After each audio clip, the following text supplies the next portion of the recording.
Hello, this is your painter in residence, M. Francis McCarthy, and I'm bringing you what I'm bringing you is an Orthodox icon painting of Jesus. And this is my third attempt at doing an icon. It is painted with tempera paint, which is very different from my usual medium. This video will be about 20 minutes long, but lest you think that's insanely long, it's shortened down from about 8 hours, 7 hours. Should have been maybe 8, except I'm missing 1 or 2 stages. So without much further ado, I'm just going to talk you through what I'm doing. So I'm working on a bit of hardboard that's been prepped with some white gesso. Typically you use white gesso for making icons. By the way, I've learned almost everything I know about making icons from Painting Delight, which is a channel on YouTube. So if you have an interest in this kind of thing, check them out. Yeah. In some cases I'm zoomed in more or less, but it's kind of just, it's there for posterity. I have to say, this is my 4th attempt, and I failed. The first attempt was in oil, and that actually I thought it was a bit of a failure because it just didn't have the right feeling. But the priest in my church liked it a lot, so I gave it to him and his wife. The big differences between tempera and oil. Oil is, they both see these jars off to my right here, or our right. Those are pigments. And you mix those pigments with some egg yolk. Now the egg yolk does not impart any color. We know egg yolk is yellow, but it doesn't impart any yellowness, just so you know. But it has some very, very interesting and very, very different properties. Now, before I go much further, because we'll be talking about all this stuff quite a lot, I kind of screwed up on the gessoing stage where I was working on the gessoing of the board while my student was there doing some other work for me, and I was busy just yapping away. And where I should have had the gesso very, very smooth, I ended up getting a bit of a texture, and I jumped in and decided to do it anyway. So there you go. That's when you see the image at the beginning and end of the video, you'll see it has a very textury feel. It really shouldn't have that, but I felt it was successful anyway, so I just went with it. Yeah. So what you do basically, now I've done my black line with some it's bone black, it's ivory black, same as I do for oil paint, except in the case of oil paint, your medium is oil. In the case of tempera, it is egg yolk, which is, an emulsion, right? And you've never really thought of I'm sure maybe you haven't thought of it at all, but there's a lot of fat in egg yolk. Okay, so the stage we're doing now is called Repsamada, something like that, sorry.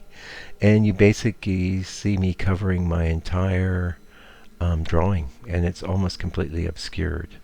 This is typically how you work with tempera paint, going back to the masters, not just icon makers, but people like Michelangelo, people like I'm trying to remember the name right now. It'll come to me, but almost any painter before the advent of oil painting was working with the tempera. Now, by the way, when you see a fresco, that is egg tempera worked into a layer of wet plaster, and that is a bit more permanent for more outdoory type uses, or it's just a little tougher because the lime in the plaster bonds with the egg yolk to make a really solid surface. But interestingly, egg yolk tempera, once it is dry, is 100% waterproof. So that's my rapsamada, and then the step you just saw me miss was where I go in and do a dark line, and now it's not quite black. It's really a darker version, like so in the purple cloak I did a little darker purple, in the red robe I did a little darker red, and in the face I did a darker a version of the skin tone. I probably went a little darker than I should have, but the end result I got was acceptable. And This painting ended up taking me way longer than it should have because I'm so inexperienced, but I'm happy to share it with you because it's, and or just, if no one watches it, it's fine. It's on my channel, and it's, it's just sort of commemorating this. Now, I'm working towards doing some very large icons for my church, so I've been studying. I'm currently in the process of working on an icon of Saint Edward, who was the last Orthodox king of England, and is one of the saints that my church acknowledges because, Orthodoxy isn't that big with the English-speaking world, so it's quite big in Russia, Greece, places like Ukraine, places like Georgia, Eastern Europe in general, Anyway, so what I'm doing now is I'm going in and... Hold on, I'm having a little bit of look. I am doing some lines, and so if you see these Orthodox icons, they tend to be very graphic, and one of the things maybe many of you may not know is, I'm a landscape painter, and that's still my main thing that I like to do. But I was also a comic book artist. So what I'm doing now is, I don't remember what it's called, but it's my first light. And I'm going in and laying in an initial layer of light color. And what's great about that is things actually start looking better, This is the process that I learned from Antonius at Painting the Light, and his channel is quite popular. Of course, popular with people that are, into icon painting, and that's probably not one of the main things you come to this channel for. But if you don't click on it, it'll be all right, because it'll be. In fact, I just worked on a lovely study after a nest today, so there's plenty of landscapes, and landscape painting is my main occupation, but. This is something that my church needs me to do, so I've been teaching myself how to do it, and it's been extremely challenging. So what is challenging about painting in tempera, you ask? Well, you have to, first of all, it worked a little too thick in some areas of this, and what happens is that if you lay it on too thick, and you go in right on top of that with another color, it all just clots away into the gesso layer. So typically you work in thin, light layers with the tip of your brush. This was so small that I wasn't able to do a lot of that. But now the other challenge I had was this is maybe my third brush that I tried, and it ended up doing a really good job. I have since got me some Kolinsky brushes, which I'm hoping will do an even better job.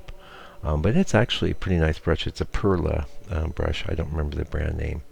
But it did a nice job. It's a part Kolinsky, part synthetic brush. Or maybe it's no Kolinsky, but part natural hair, part synthetic. And that's very important because your brush needs to come to a very fine point. Yeah.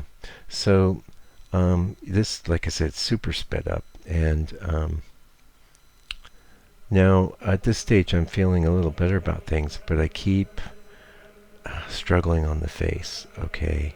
And I'm sure you can relate if you've ever painted a face. The thing is, he's very small. And a lot of times what you do with this tempera is that you can go very thin and give someone a bit of a rosy complexion. So I had things looking good, and then I went in with the rosy, and it was just too much. It messed everything up, so I hustled and was able to kind of save it. And I had a look that had a nice Jesus-y look, and I decided just to leave it. And from there, I basically just worked on the garments. There was a couple little spots in the face that I touched up, but I tried for the most part to cut my losses, since I had a good likeness and the right attitude, the right feeling. And the thing is, I guess we could talk about a little bit. So in the Orthodox Church, icons are not worshipped, but they're very much like you would maybe have a picture of your mom or dad around. You don't, it's not your mom or your dad. You don't treat it like your mom or your dad, but it reminds you of your mom or your dad. And if your mom or dad is departed or something, you might even find yourself chatting with your photo. And icons are very much like this. And it's really actually a really wonderful aspect of that form of Christianity, because you have your lovely, beautiful icons in the church, and they really add a lot to the proceedings. And by the way, I'm not going to be, you've noticed by now, we're almost 10 minutes in, I'm not into proselytizing or anything. You can believe whatever you want. But, this is what I'm working on for my church. So I'm sharing it with you, and I think it's a good thing. And I may even have a link to this video on the church's website. So we'll see if they're into that.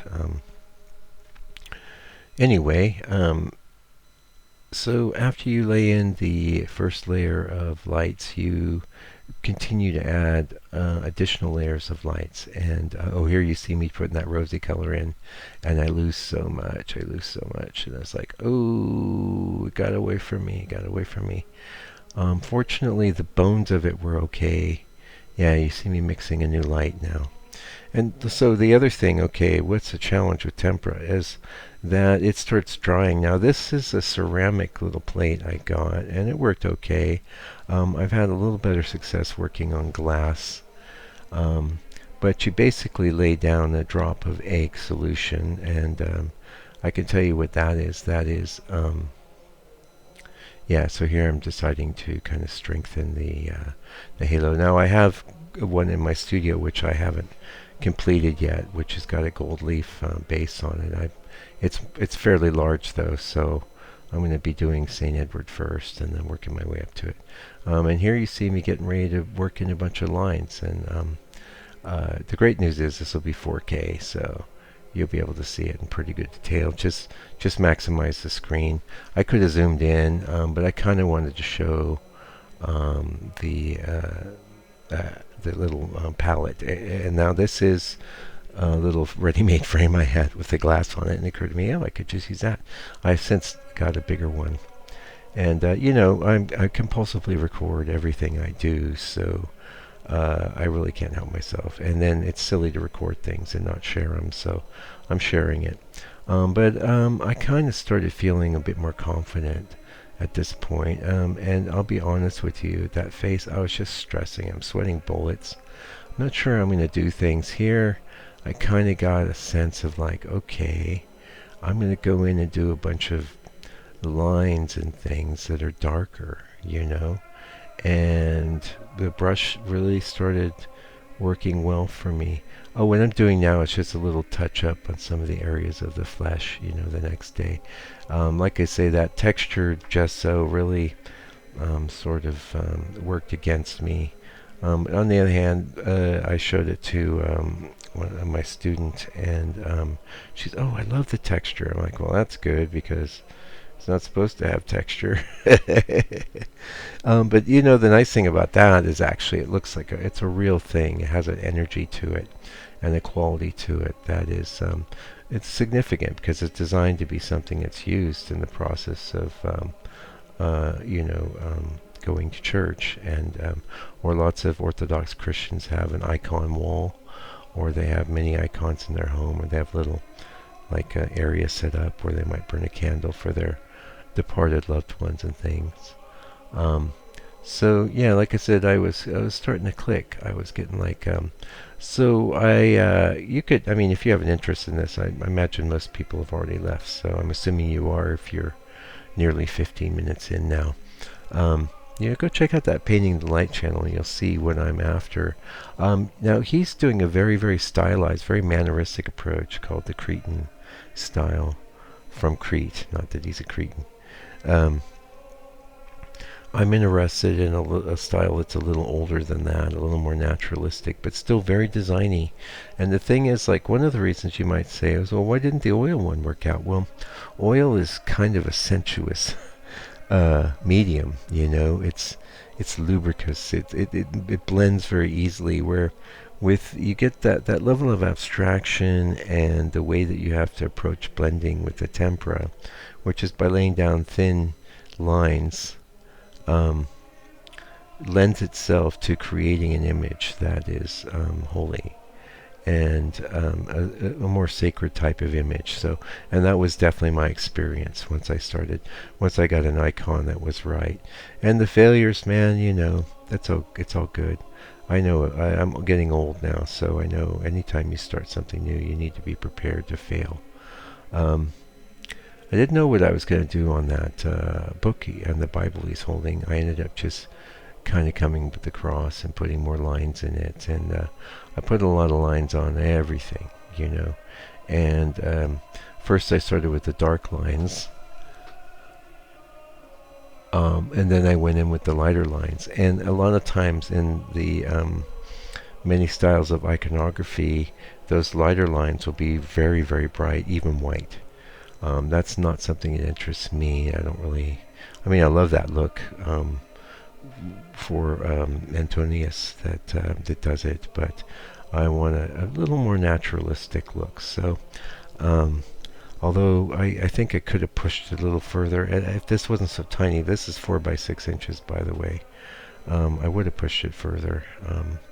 But as it stands, I felt that we were getting a really good result, and I was just so stoked to have something that I was proud to put in a little frame and put up on the wall.